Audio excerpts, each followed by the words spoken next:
Assalomu alaykum aziz doktor Femil kanaling a'zolari.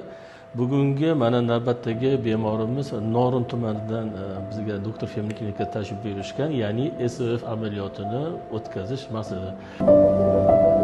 Bu bemorimiz 2025-yil oktyabr oyida o'sha birdaniga son chanoq bo'g'imida og'riq paydo bo'lib, harakat chegaralanishi oqibatida shikoyat bilan davolanib kelishdi. O'sha viloyat shifoxonasida, tuman shifoxonasida davolanib kelishdi. Endi hozirgi kunda bizning klinikaga tashrif buyurishdi. Biz diagnostik va laborator tekshiruvlardan keyin bemorga tashxis qo'ydik.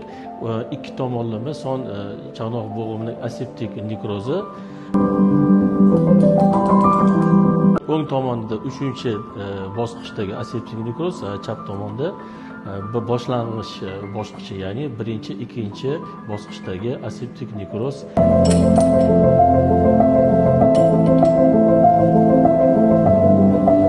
Hozir mana amaliyotda 1-bosqichini o'tkazdik. Xudo xolasa bemorimizning ahvoli qoniqarli. Yaxshisiz, holatingiz yaxshimi? Yaxshi, xudo xolasa. Bizni kuzatishda davom ettiring.